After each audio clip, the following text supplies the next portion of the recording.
Met my wife 15 years ago. Stunner, but a lifelong veggie. And all this time I've been pretending to be one too. On business trips, I eat my body weight in sausages and steaks. Staying at the Best Western supports a local independent business. So, what's that you've done? Booking good makes up for it. Welcome back to Box 2, myself, Jamie Jones Buchanan, for this episode number 30 in partnership with Best Western Hotels GB. I would like you to remember that you can find the very cheapest of prices while supporting independent hotels by booking direct with them online at bestwestern.co.uk. Now, this time in Box 2, I'm delighted to be joined by an old friend, somebody who I've missed a great deal, somebody who I think's more than a legend, maybe even an icon, is of course Danny McGuire. Magsy, I'm not going to read out the list of accolades that you've got. Hopefully we'll touch on one or two here this afternoon. But I did want to read a number out to you. 247. That's how many tries. Record holder in Super League at the time of recording, but you've got one of our former teammates, Ryan Hall, hot on your tail. And I want you to look directly down that camera there and tell everybody, if and when Hawley surpasses it, that you're not going to cry live on television. How are you feeling? Shall I give you the real answer or what I'm really feeling? Yeah, I'm good, mate. Good. Thanks for having me on. It's a pleasure to come and chat with you, mate. We don't get together enough, do we? So it's nice to come and chat. And yeah, do you know what? It's interesting. Like, I think individual accolades. You know, while I was playing, the try scoring stuff and the individual accolades that you get along the way, just sort of, they lack a little bit of importance to me. But I think when you finish and people speak to you and you're doing different things, they become more important. Yeah. And obviously I've had it for a fair bit. I think got it off Keith in, Phil might be able to tell us, 2008-ish, something like that. So I've had it a fair while, and I think records are always there to be broken out there. They're always there for somebody to shoot at and take over, and it's inevitable at some point we're going to get beat. And if I'm honest, deep down, I'll be devastated. I'll be devastated because I won't be able to walk in a room and get that accolade anymore. But if All is a good lad. He's one of my best pals, and he's a winger, so he should score more tries as well. So I think if we could add assists in there, I'll be well in front. So yeah, if I'm maybe thinking with Phil, we can have tries and assists and see how many he's behind me as well. So, but yeah, I'll be pleased for him, but there'll be an element of disappointment when I do eventually lose it. I think there is context in there. So you've got Paul Wellens 199, Keith Senior 199. I think Charlie's about 233, mid 30s. Ollie mid 240s. Mate, as a 6, 247. I mean, it is remarkable. Even the top three there, that far in front of 4th and 5th. And listen, I aren't degrading by any means some of the tries that Ryan Hall scored, because we've benefited no end, historically, legacy, because of what Ryan Hall has produced. But as a 6th, I wanted to ask you about this for some young kids out there who might be standoffs, about how remarkable it is to score that many tries when you're not essentially just, in some cases, catching and putting the ball down. You've got to find the tries. Yeah. But if I was going to go back and ask you what would be the most notable try, if there's one that really stands out in memory for you, which one would it be? Good question. Got a fair few to choose from, haven't I? But I think there's a couple really. There's a couple that probably top the list for me. The one at Ellen Road against Canterbury in the World Club Challenge. I think Barry Mack claims an assist for an offload, but I think we had about 50 metres to go to score it. So I think there's a lot of reasoning behind why that's one of my favourites, playing at Ellen Road, obviously. Leeds United fans like we are, Jonesy, and just being able to win like a World Club Challenge, something that the club hadn't been able to do before, and the prestige that honour gave everybody, gave all the players in the club, and what we were able to do on the back of that. And then probably, this is another one tough to say because I'm actually working at the club that I scored against, and it'll probably be my last try in the grand final against Cassie in 17. Yeah. I think just probably them last two tries, just for what they meant. I knew it were going to be my last game for Leeds, biggest stage, and to be able to play and obviously get the win for everybody and have a decent impact on the game. I'd probably say them moments are definitely top of the list. The Ellen Road game, unbelievable. I managed to get a try myself in that, I think. You did? El Masri. They passed it in goal, made a mess of it and got on there. Ryan Hall, just going back to him really quick, Dylan, if you was to ask him what his favourite try is, it's got to be the one that you put on a plate for him. Only Danny McGuire could come up with the Danny McGuire play that you came up with 2015, Huddersfield there last minute. If you don't score that, maybe don't win the treble.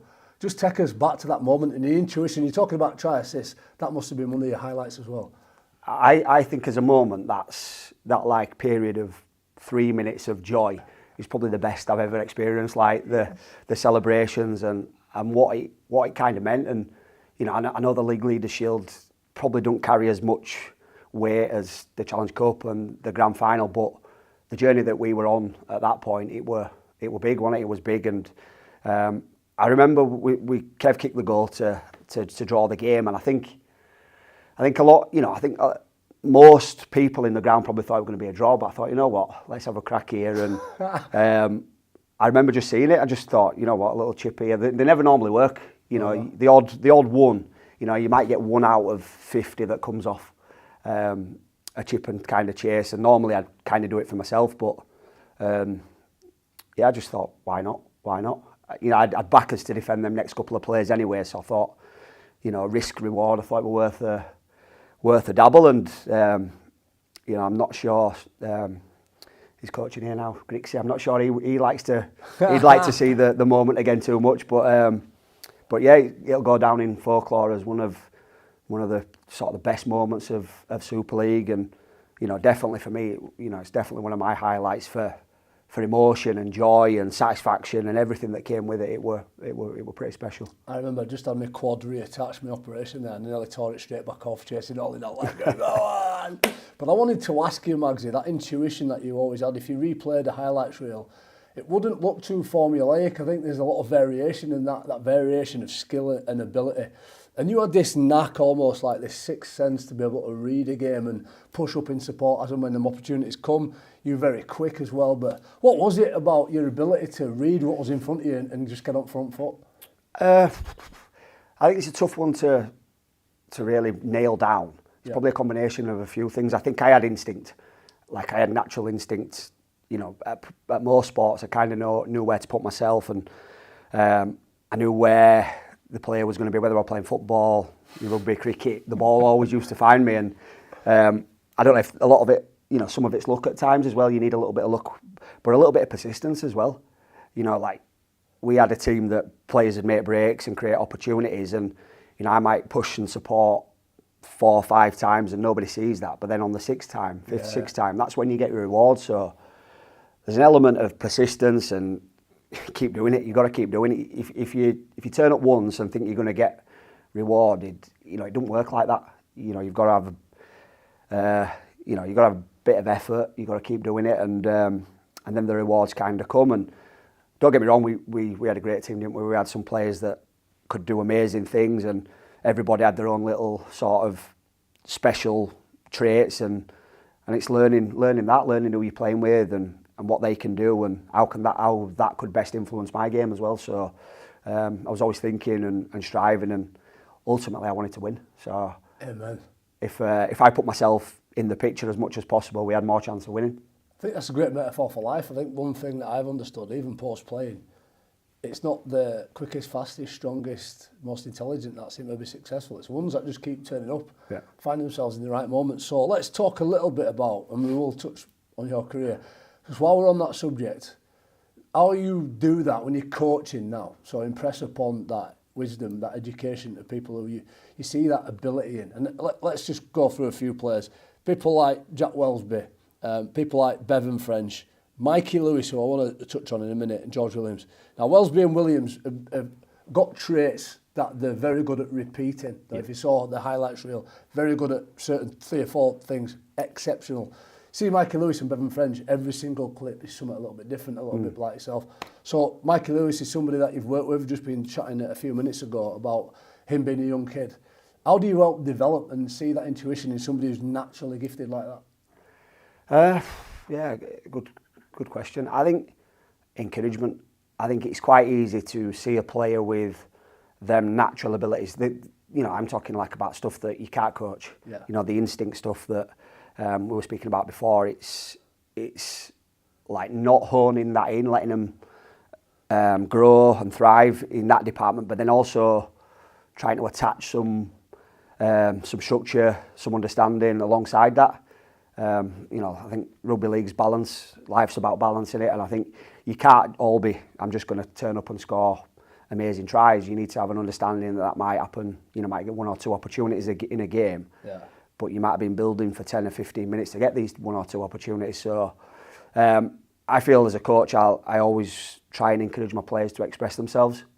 You know, I want them to go play and take opportunities and see things, and I'd never not coach that, because I think, you know, sometimes in our game we can be a little bit too, get to this point for that, and you kind of lose the Mavericks, the Lee Breers and that type of players, and the Mikey Lewises of now. But with the understanding that if it don't come off, then you've got to work hard and defend and help your teammates get it back. So, and there's some great players in this competition. I love watching, Bevan French, Jay Field, Lockie Miller. I enjoy watching him now at Leeds, and there's some really players that do stuff that you kind of can't coach as a coach. You just got to let them flourish and let them try things, and but understanding that without the rest of the team around them, you ain't going to get our game's too tough for it to be about any one individual. It's always going to be about the team and the work ethic and being prepared to do some selfless acts for your mates alongside you as well. So you talked about the self, you and your own self-development, the people that you can impress that upon. I want to talk about some players that you learn from as well. And, Keith Senior's on that list of top try scorers. You played and defended with him. Played with some exceptional players, and I reflect on that team. Who are maybe some of those where you look at the symbiotic relationship you had the most benefit with? I think I had a good appreciation of all my teammates, to be honest with you. I understood, if somebody like Keith, I knew if I followed Keith around, if I give him the ball in space, they were going to get his arm free, and I were going to be able to benefit off the back of some of the stuff that Keith could do that some other people just, Ali Lawatiti, when he came across, give Ali the ball, follow him, he's got a left-hand offload. Some of the stuff is quite easy to, people be saying, yeah, we know Ali, we know they can do that, but actually putting yourself in the position to get there and benefit from it is different. But and I'm not just because I'm talking to you, but I speak a lot about you, Brett Delaney, Carl Ablett, Ian Kirk, players that without the graft, without the toughness, without the work ethic, without putting your head where it hurts, some of the flashier players don't get the opportunity. So I kind of understood, and I feel like we used to argue like cat and dog, didn't we? But of course we wanted to win and we were competing, but I felt like I appreciated what you did. I might not have told you enough, but I felt like I appreciated what you brought to the team for me to be able to do what I were good at, I suppose. Class. And you were, mate, always. The reason why I can remember 247 is because of 147, the snooker break, and it wouldn't surprise me if you've got one of them. So you used to play a bit of snooker as well, didn't you? Got a few 50s and 60s, but never a 147. But some of those arguments that you talk about, there's two that made me laugh. I thought it was quite poignant. One of them being at OKR. Yeah. Really quick, Jamie Peacock had monopolised all carries. He promised to give me next carry. I went for it and he gave it back to JP. So me and Magsy wrestled for about a set while our teammates went and defended without us. And then the Challenge Cup final that we played against Warrington. I think when was that? About 11 or 12. And I passed the ball around the back. It was a great ball, mate. Back straight to Ryan Hall. And then Ryan Hall got put in touch by Ben Westwood. And I could see you on the other side of the pitch, started off this big. And he got bigger and bigger until his head was there. Georgie! We'll leave it there. But I love that competition. 2004, 20 years ago now, you were nearly top try scorer. And there was that competition yourself, and he just nabbed it. Yeah. Les Vinacolo, Bradford Bulls are exceptional. Beat us in the semi out here. We obviously went on and did the job in the grand final. But what do you remember about that year, which was just amazing, in your performances in particular? Just especially just 20 years ago. That's crazy. When you talk about, it makes you feel old. But yeah, I really enjoyed that year, and I think. I remember when Tony came in, obviously in 3, Pauli had been coach, and we had a good team. We got to the Challenge Cup final, like a minute away from getting to the grand final in 2003. Yeah. I think we just needed, you know, I think Pauli was in the early stages of his coaching career, like a lot of us were as players. We were all young, impressionable, and we probably needed a bit more guidance and challenging a little bit. And obviously Tony came in, and I think it was just a great fit for both. I don't know whether it was a stroke, a genius by Gary, or he got lucky, but I think we just ate off every word that Tony said. He asked us to, you know, he'd ask us to do anything, and like I said before, we were young, hungry, impressionable. We'd go out there and try our best to do it. And you know, we had some good season players in there. We had, you know, Barry Mack, we had Keith, Dave Ferner, Gary Connolly. So we just had a really good blend of experience, but then that youthful hunger, desire to get things done. And I love that year. Well, I absolutely, you know, I remember, you know, some of the best moments are playing in that team, and we just played, didn't we? Yeah. We didn't, you know, there's an element in the game of structure and shape and all that type of stuff, but I think back and I'm thinking, I can't really remember training shape too much. I remember playing like we played games, we did skill, we offloaded, we supported each other. And I always have to reference back to that because I think it's still relevant now, but you need to get a balance between structure and shape, but that still exists, that type of play still exists. And you know, I think the team that can replicate both sides probably more than likely get the job done. So, but just enjoyable, wasn't it? Good year. We were allowed to express ourselves, trained hard. You know, I remember we'd do core skills. I remember in pre-season we'd do core skills for hours. Remember, we'd just do passes, dummy half passes. And I think sometimes we'd think, we've done this Monday, Tuesday, why are we doing it again on Wednesday? And it'd be just like, but I think that just I felt that gave me a base for the rest of my career. That pre-season and that year in 2004 that we had almost were like my foundation. So we put that many hours in of practice. It were our foundation and our environment that we were able to build off for obviously the next 14 years or whatever it was. Mate, there's a science in there. I don't want to get too scientific here. I think it's called basal ganglia, the piece of your brain where muscle memory sticks. We talk about muscle memory. I always remember bleep test turns. Yeah. Tony Smith used to say, when you get back on site, it's like a bleep test turn. And that was still with me when I retired. I remember one, if you remember, Magsy, we used to play touch and pass at training. And instead of being tackled to the floor, you get touched, then you jump on the floor, get up and play it. And I remember a game that you got tackled, but they didn't put you at deck. Yeah. And you jumped on the floor, got back up and played it. I don't even think you knew you did it at the time. Watched it back on video going, Magsy, what are you doing? But it's a really important point you mentioned there. Because I want to go back to here, because when we think about when we're having the most fun playing any games, usually, it is off the cuff, because we're there to smile, enjoy ourselves. Yeah. But take me back to when you've got a young Danny McGuire here, just playing rugby league with his mates at East Leeds back in 1990. What made you pick up a rugby ball in the first place? Good question. I was the first sort of from my family to go rugby league. My dad played football and cricket. Yeah. So we weren't really a rugby league family. I watched Leeds. I watched Gary Schofield with my hero, and now I'm mates with him. So that's good. So I remember watching him, and I lived literally smack bang in between the cricket and the rugby. So it was like just what he did. It's just what he did as a kid. You went to the rugby club, and I played cricket in the summer, and I was sport mad.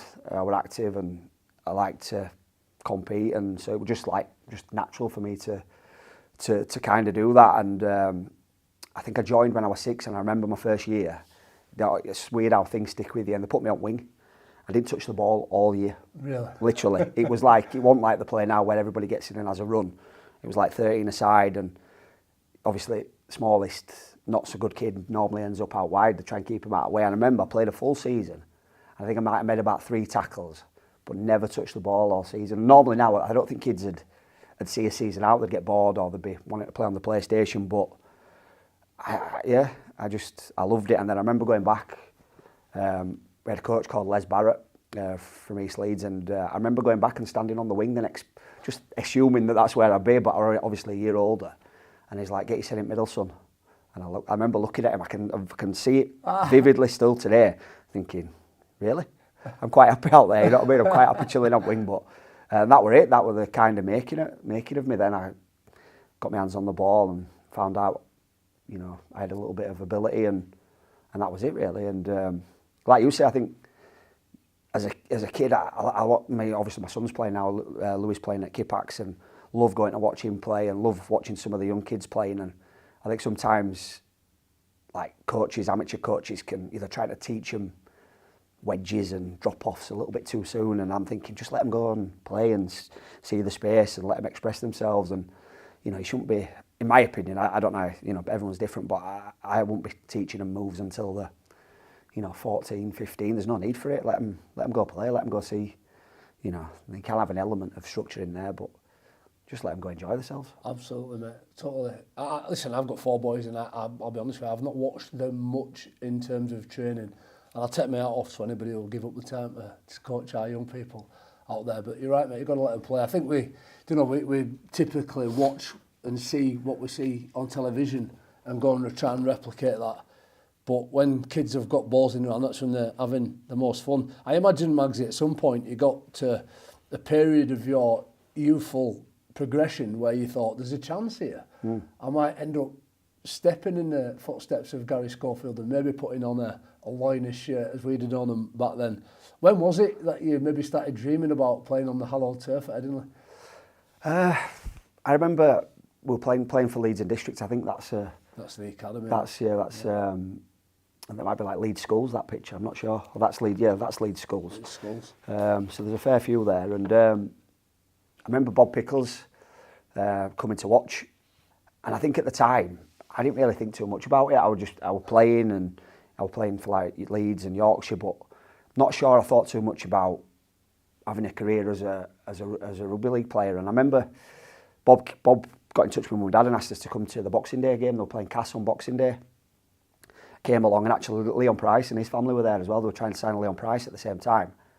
And we had a meal, watched the game, and invited me back 2 weeks later, and there's a 6-year contract there. Wow. Which is like mental now for kids at 12-year-old. It were, but yeah, just I love Leeds. I'm a big Leeds United fan. I loved everything to do with Leeds. I thought, why not? But I don't think at that time, even at that point, even after I'd signed that contract, I still think I was probably young and probably not understanding of the sort of situation. But I do remember a few times going to, like, I say this a fair bit, going to careers advice. He used to say, look, what do you want to do when you finish? Do you want to get your A-levels? And what job do you want to go down? And trying to guide you where you wanted to go. And I'm like, it's all right, I'm playing rugby. I remember a few times and looking at me like, because I was only small as well, thinking, not a chance. You need to get some backup, get something planned. And I was like, oh, it's all right, I'm going to play rugby for Leeds. I'm going to play rugby all my life. And touch wood, there's a bit of wood down here. It paid off for me, but I wouldn't change a thing. Loved every moment of it. But I'm not saying now, I think kids should get some backup, should do some education, and make sure that they are set for life after rugby, because it happens in the blink of an eye, mate, doesn't it? Plan A is always the best plan. Just go for it.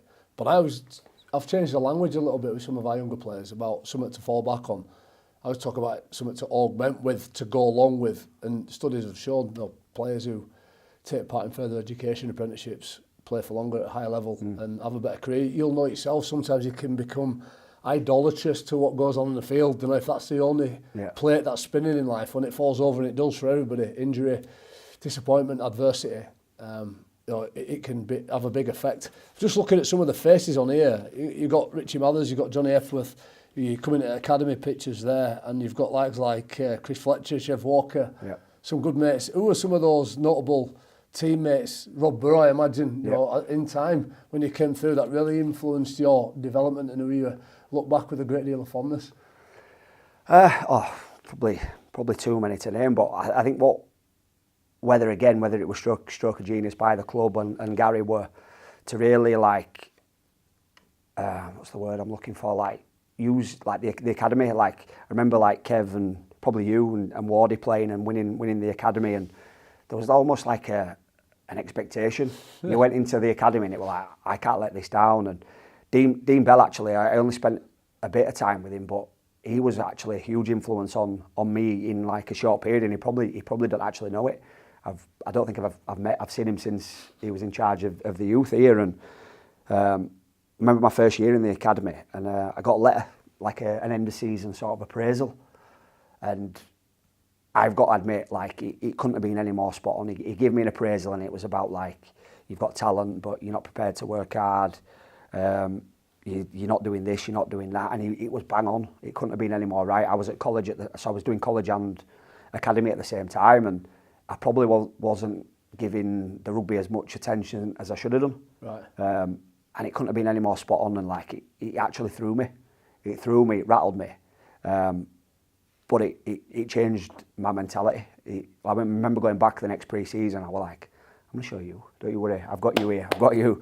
And from then on, and I had it on like a piece, it were a Rhinos like A4, and it were, I meant to get it laminated to keep it, because my granddad used to keep it, and every year he used to get it out, my granddad, and say, don't forget about this letter. And it were almost like a reminder to not put your queuing rack and know that you've been somewhere and you're not going back in that way you're taking anything for granted. And at the academy at Leeds there were a lot of pressure. I speak to Scott Morrell, I'm coaching with Scott Morrell now, and he felt it coming in after us where you had to keep that mantle going. You had to, there were almost that sense of professionalism from 16. There were that like expectation straight away, and as soon as we all then got into the first team, we'd been doing it for 2-3 years anyway. So like sometimes now I see young kids coming into a first team environment and physically, mentally, they're probably not ready.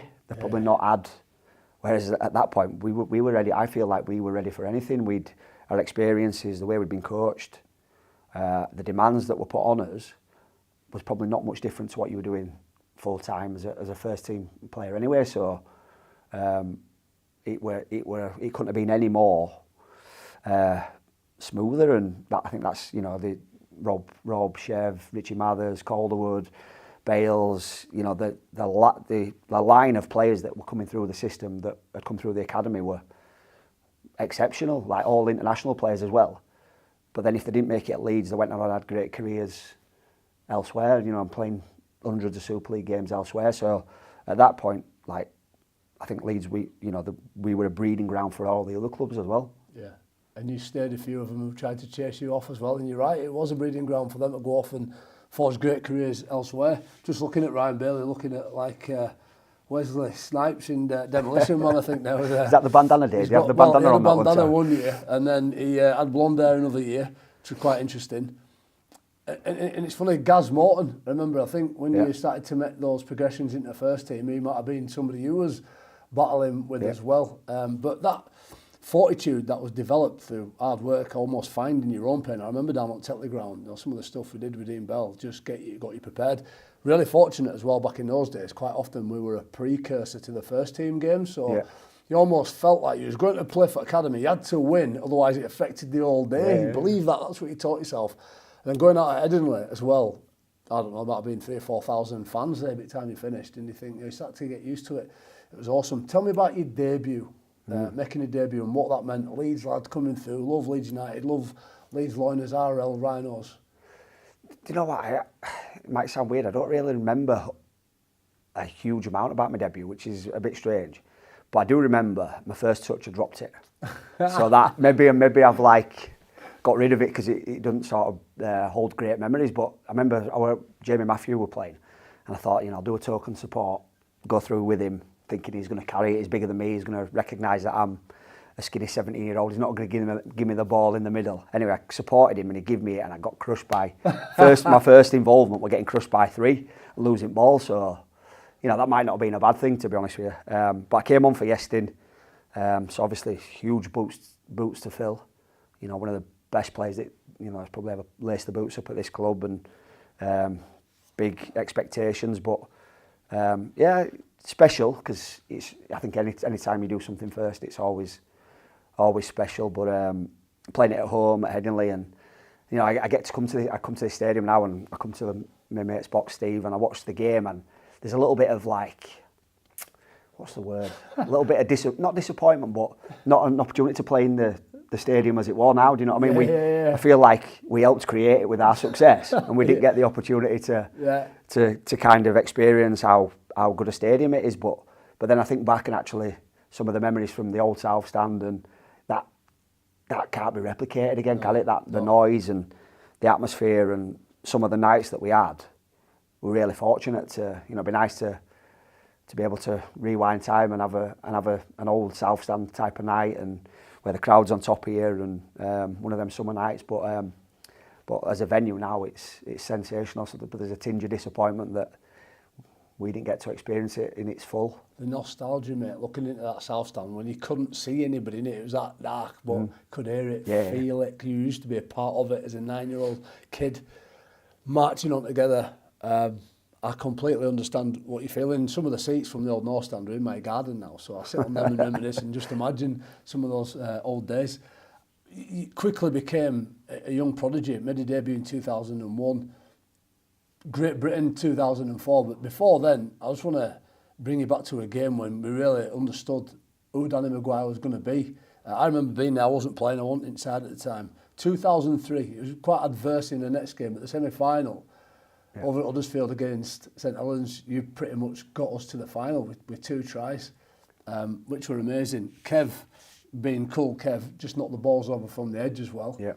What do you remember about that game, and how good did you feel when you finished? I think that was kind of my statement game really, and where you go from being a young fringe player to, good thought actually. Good in that. One of my best ones, that. They pull some funny, weird faces when I was playing, to be honest. But yeah, I think that was kind of the game where I suppose you go from a young player with an element of potential to into a player where people, kind of recognise you a bit more. And I remember Huddersfield. Like I always used to enjoy playing at Huddersfield, but sometimes you go Huddersfield away on a Friday night, and there'd be not many there, and really hard to create an atmosphere. You had to kind of create it from within. But I remember that day it were lively. It were an early spring. I think the Challenge Cup was earlier that year, at that time. So nice crisp spring sort of day, and I didn't come on till maybe 50-ish, something like that. Right. So I'd spent plenty of time on bench, plenty of time warming up, using tons of nervous energy, and just thought, whatever happens here, I'm just going to go on and try and make a difference. And I think that as a young player, sometimes that's how you're integrated into the team. You have to come off the bench, you have to earn your stripes. And mine were come on and try and make a difference, try and inject some energy into the game. And I remember it was just anticipating, being persistent with putting myself around the ball, and that's how I felt like I could influence the game. And luckily, it fell for me that day, and really special to win a semi. But then, obviously, I had the disappointment a couple of weeks later and not getting picked in the final. But tell me about that, because it's important. You talked before about adversity, that piece of paper that Dean Bell gave you, and you're going to laminate it because it was that powerful. Yeah. I remember I was there. I was I think it was me, Chris Feather weren't playing. We were just there to make up numbers in warm-up. Didn't know who was going to be on the bench. It was going to go yourself or Rob Burrow. But I remember seeing your face when you come out and you tell straight away it wasn't going to be you. What did that do in the trajectory of your development? I think it was as powerful as the letter. Yeah. I think it was maybe just below the letter in terms of, again, how I reacted to it. I think obviously I was disappointed. I remember Pauli called me down, and like as a player you kind of get a gauge if you're on the fringes. And I know we're on the fringes, but I thought I'd definitely done enough. I scored two in the semi. We played Castaway and I scored a try and we won. And I thought there's no way I'm not playing. And normally when they call you, it's never good news, is it? When they call you into their office or need a chat, it's normally not good news. And but in the context of things, I really needed it. I'd not had many setbacks. I'd had the early part of the academy one, but other than that, my career had been really rosy. Everything had gone smoothly. I'd not had many setbacks, and I think again that were just another. I remember saying to myself, they'll never happen again. If we get to finals, this feeling or this, all my family had gone down for a week. They'd gone down on the Thursday for the game. On the Saturday they were staying, and I remember having to ring them up and tell them as they were on the way down as well. So it wasn't just my disappointment. It were, when things don't go well as a sports person, it's not just you're carrying everybody else's. Like my family were always big supporters, so you're carrying their disappointment as well. And I just remember thinking to myself, this ain't happening again. If we get ourselves in a position, or I know we're going to be back in this situation, I ain't the fall guy the next time. And but I think it was good. I think it gave me a bit of realisation, a bit of a kick up the backside, and I thought, right, time to go again. And I always used to try and use setbacks as or things that didn't go my way to try and, I suppose, remotivate it and go, right, I'll show you type of attitude. And then trying for disaster. I remember your face when you come out. It was like the guy in Lockstock when he loses all that money and ringing and like, wow. then you were upset during the warm-up. Yeah. Couldn't hold the tears back. And like, wow. But 12 months later, grand final, 2004. Yep. That's the next photograph here, mate. And this is an iconic one because we reflect on this now. And we say again, 20 years ago. The first one in our lifetime, by the way, championship win. And we're on the pitch playing. Yeah. You're scoring tries, getting man of match awards. When you reflect then on the disappointment of the Challenge Cup and look at that photograph, how does it make you feel? What's it like reflecting on those moments 20 years ago? Yeah, I mean, like some of the best memories that I've said already that year was, there's so many like moments and experiences that I'll live with me forever. And the part of me in my coaching, like some of the things that I reflect back on are them moments. And I think that's just a culmination of hard work in it, that last. Yeah. I remember I got cramp as well at the back end of the game.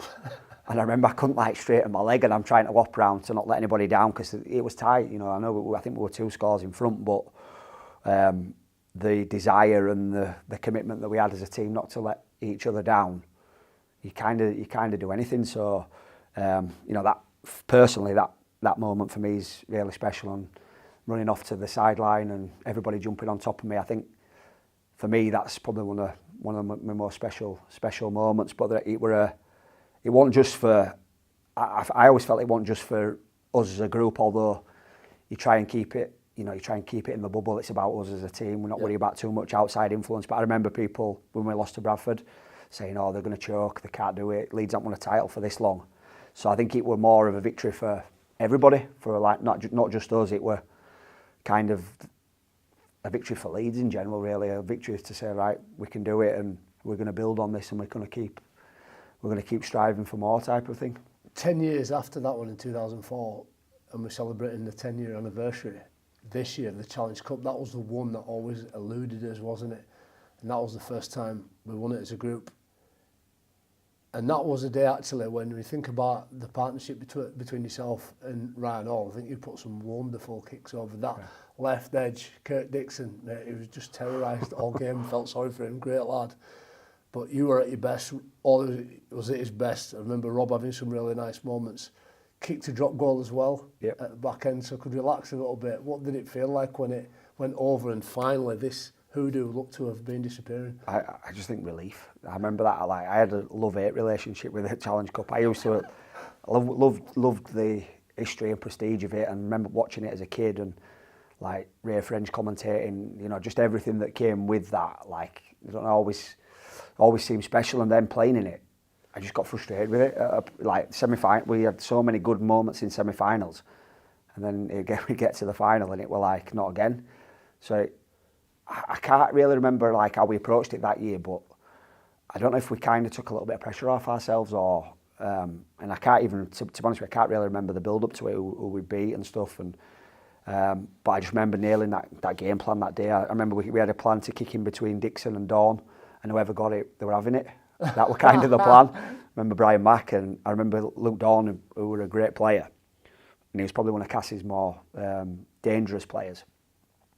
I thought as soon as we get in, like everyone, and I remember like it was one of the first kick returns, and I think about 6 of us like piled on him, and I was like elbowing him, and I felt bad afterwards, but I thought trying to like basically put him off his game a little bit, and we just nailed our game plan and took our opportunities really. And I think Wembley, everything that comes with playing at Wembley as well, it's special, and losing in the finals, terrible, and you sit in the change rooms after, you don't know where to turn.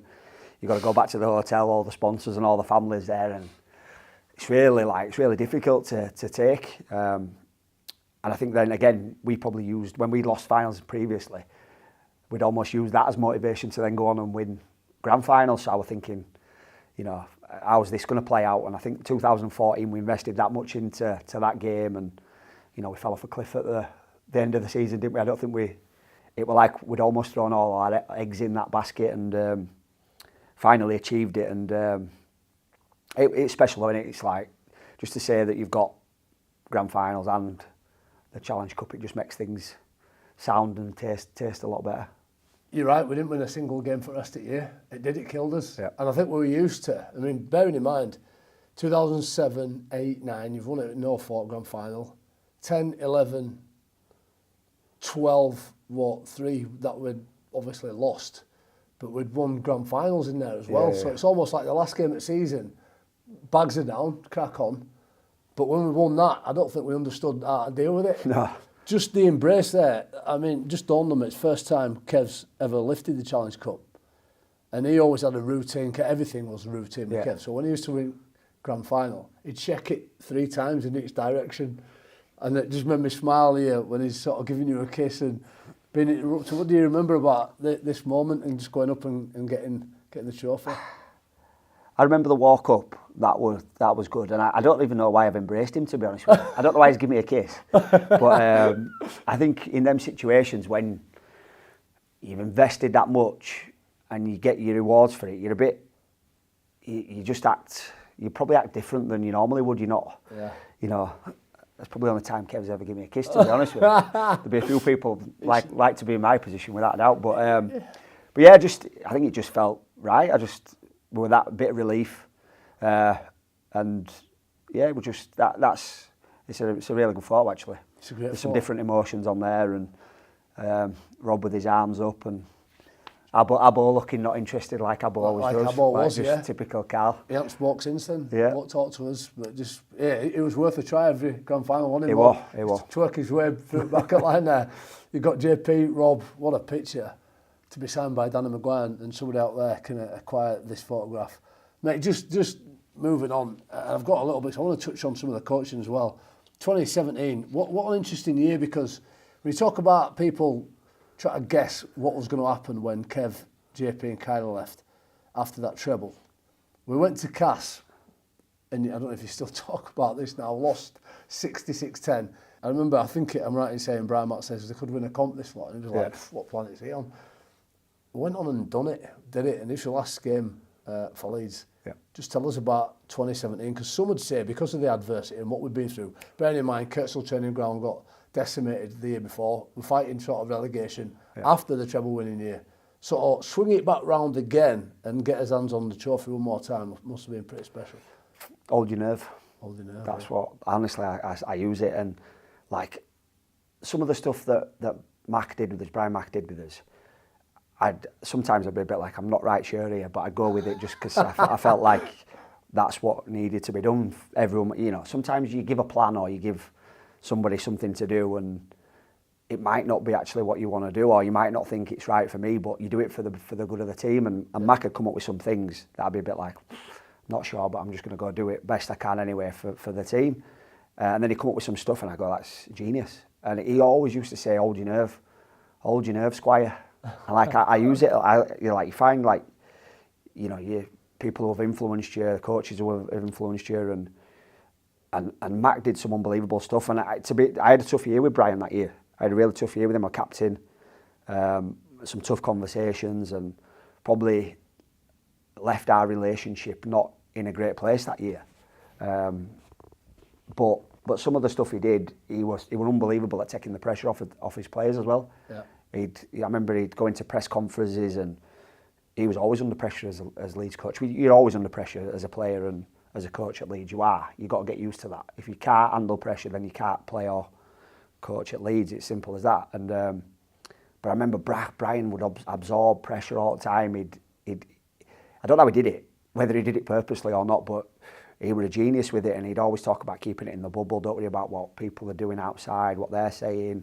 I believe in yous. And when he said that after we got beat by Cass, I think everyone thought he'd lost plot, didn't they? I mean, like, Cass were unbelievable that year, but he believed it, and he kept us believing within the group, and we were second best team all year, without a doubt. But I think he believed if we got to the final, we'd find a way. Yeah. We'd always find a way, and you know, they had a little bit of disruption in the lead up to the final at Cast. They lost one of their more influential players, and sport's about that sometimes, isn't it? You lose people, and other teams got to take advantage of it, and Amen, yeah, for sure. and we did that, and yeah, I had a tough year really as well, because obviously I always thought I'd play at Leeds, never thought about going anywhere else. I thought I'd be at Leeds till I were 80. Yeah. And then to get told that I'm not wanted or not going to be part of the plans going forward, again, that were another moment of I'll show you type of. And I had some tough conversations, got a brilliant relationship with Gary. And I remember having tough conversations with Gary where he found it hard to sort of tell me where the club were going and what they were thinking of. And then obviously I decided I'd signed for OKR, but I knew I wanted to go out with a bang. I knew I still had a lot to give. And again, that probably my way of, in a nice way, saying I don't want to say the word that I probably were using, but I'll show you type of attitude. I'll show you that I've still got plenty to give. And obviously we went on and won the final. So it was a special year. I learnt a lot from it, and it was tough as well, seeing you go. And it was obviously Rob's last year playing. Just wanted to reflect on what you said about Brian Mack. A lot of people will forget that he was here in 2004-5 as well, I think, as an assistant to Tony Smith. Now, you obviously went to OKR, spent a little bit more time with Tony Smith all those years after winning the grand final in 04. And you mentioned how he invested this pedagogy, this ability to coach young people. What was it like the second time round, and what was it like to work with as a coach as well, side by side? It was interesting. It was different. Yeah, and I suppose over time he'd obviously got a bit older. He was less sort of hands-on. Like I remember some of our videos in 2004, Jonesy, and you'd think you were out of the screen, not like you'd know that you weren't doing what you were supposed to be doing. You think he's not going to see this, and he'd see it, wouldn't he? You couldn't, honestly. You'd go into videos and you were that nervous that something were going to get spotted, and if he missed it, you were like, thank God. But he very, very rarely missed it. And and then he obviously had gone to Warrington, had some success at Warrington, and he actually coached me again. So after my last year at KR, Tony came in and coached for the last 6 months. I remember ringing him up and asking him if he wanted to get back into coaching. So I'm probably guilty of putting him through some of the pain that he's going through now at Hull FC as well. So sorry, Tony. But yeah, it's different. I think you evolve as a coach. Tony were really hands-on with us.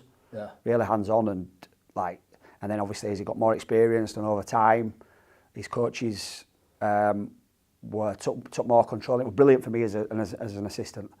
First year under Tony, I absolutely loved it. I had freedom to coach and express myself as a coach, and would question what you were doing and what you were trying to achieve, and so much learning in that first year as an assistant with Tony. I absolutely loved it.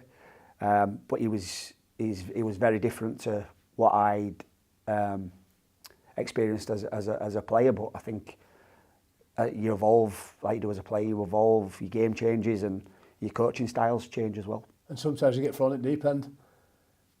He leaves, you end up as head coach for a period of time. Yeah. Which I imagine, being an interim, can be the most terrifying and exhilarating time of your life for different reasons. But when you get stretched out of your comfort zone, I think that's when you learn and grow the most. What was that period like? Because you did a very good job. Loved it.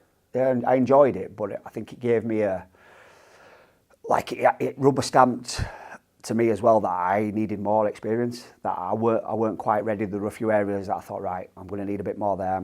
So it made me sort of evaluate and kind of knew where I was, if that makes sense. And I enjoyed it. It was tough because we had a lot of injuries, and at the back end we were patching players together. And I think my last game as interim, we went to Hull FC and put, with 16 players. Bit of reverse psychology there. We could have had a 17th, but I thought, we're going to go with 16 here, and, I love it. And we're going to, have a bit of a cause here. We've only got 16. We're going to go there and do a job. So a bit of psychology. I enjoyed it, but it gave me a realisation that I had to still do the hard yards. I had to still get some more experience. I had to make some more mistakes, do some more learning. And when I do get an opportunity, I want to be in a position where there's no excuses. So in year, 2 years, 3 years time, hopefully if I do get an opportunity somewhere, I'm in a position where I know I've done the hard yards.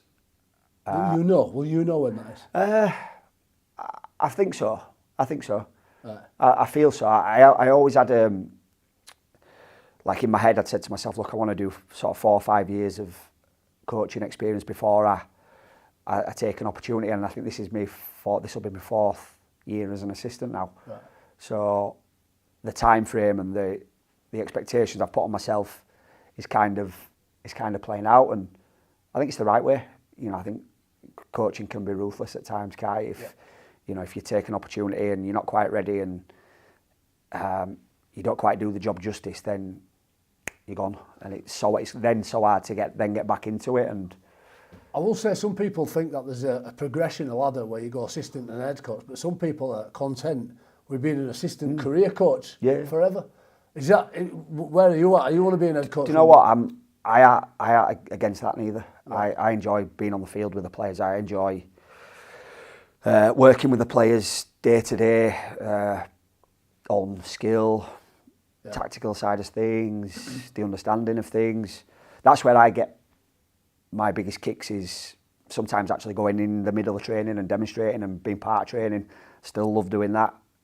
Not so much, what I learned in that little short time of being head coach is so many things going on off the field that you've got to deal with, and obviously you'll know from your time doing it as well. It's not just, right, I'm going to go coach these boys for 2 hours, we're going to do the video, we're going to do the prep. There's so many other things, so many other branches sprouting off for a head coach.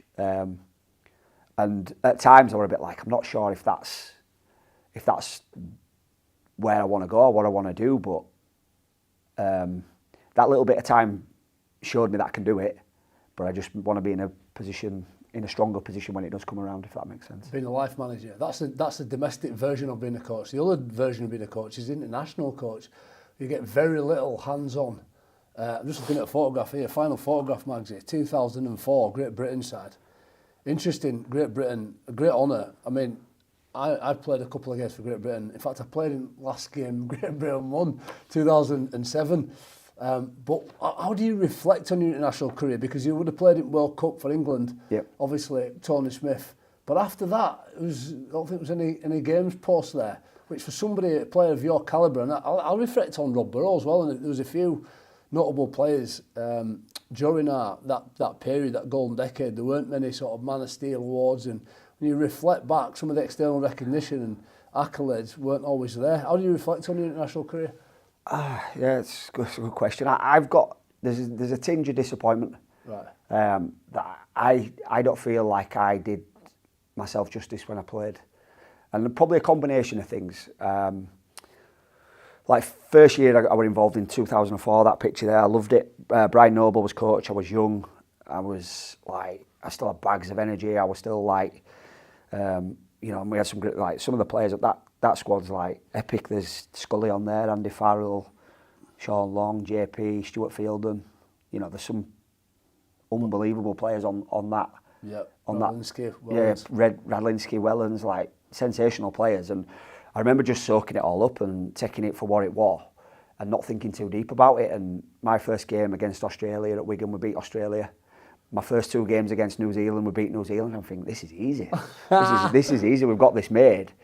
We got to the final at Tri Nations. I played really well against Australia, and Brian Noble put me back to the bench. And I remember thinking, it's a bit weird, but I'm young. I'll just whatever it takes. I'm happy to play a different role this game. And I remember coming on and we were 24-0 down at Ellen Road in the final, thinking, what we're going to do from here. And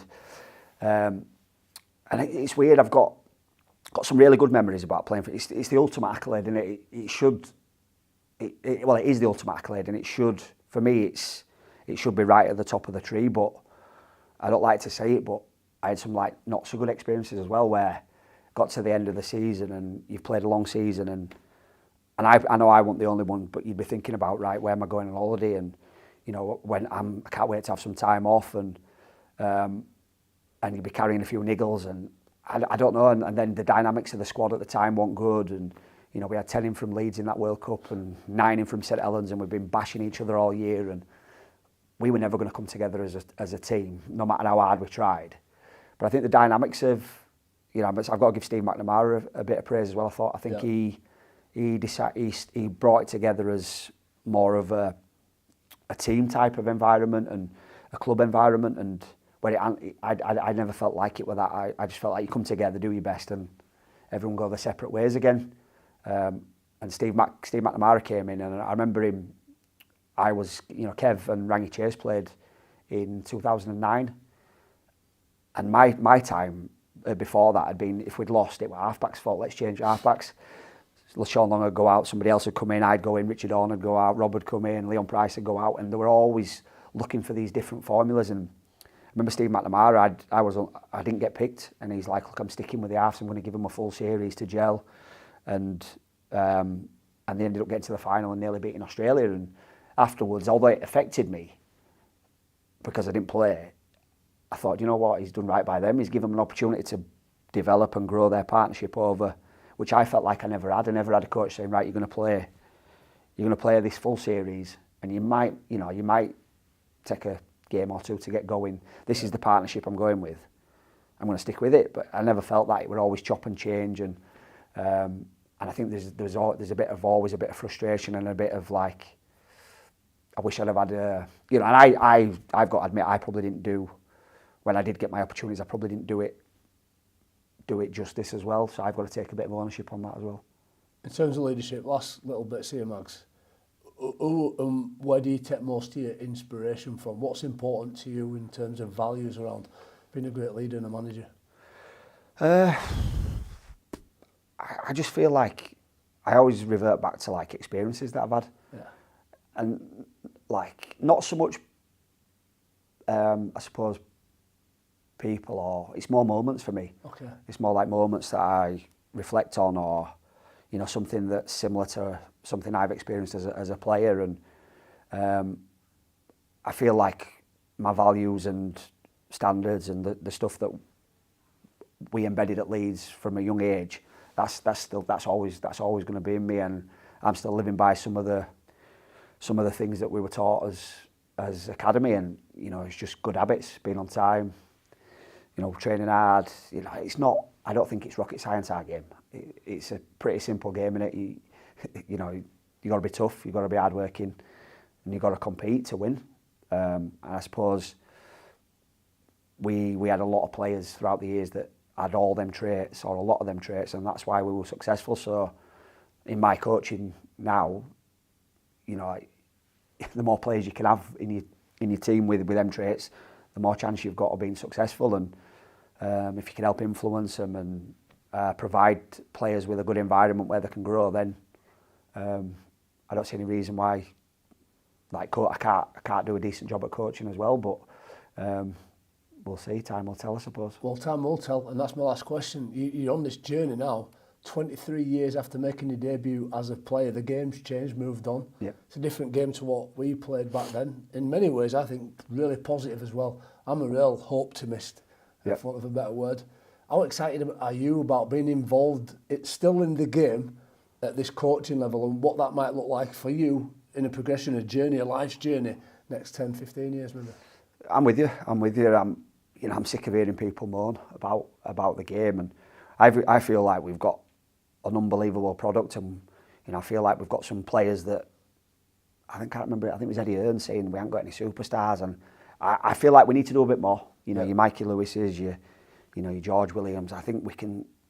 You know, I think Rhinos have got probably the best socials, and the way that they promote stuff is outstanding. But I think as a game as a whole, we can be better with that. But like I think we've got a good product, and we've got to back it. We've got to believe that we can grow now with all the stuff that's happening with the licensing and the IMG. And you know, it's never going to be picture perfect. There's always going to be things we can get better, like these in any sport and any environment, any business you're in. There's always ways to get better and improve. But hopefully it's the start of something good, and I'd like to be part of it going forward in my coaching development and my coaching journey now. And That's been amazing. I think Danny McGuire there just articulates exceptionally well the journey about learning from each other, the influence that we've had over the years, the memories that some of these photographs bring back. Mate, you'll be a lifelong friend, and the influence you've had on me lives with me every day. I always talk about that. There's a chance for you to win these photographs. Just check on online and click the link below. Magsy, you're going to sign these for us, and somebody out there will be the proud owner of some exceptional memorabilia. Thank you, Danny McGuire. Cheers, mate. And thank you for joining us in Box 2. Can't wait to see you next time.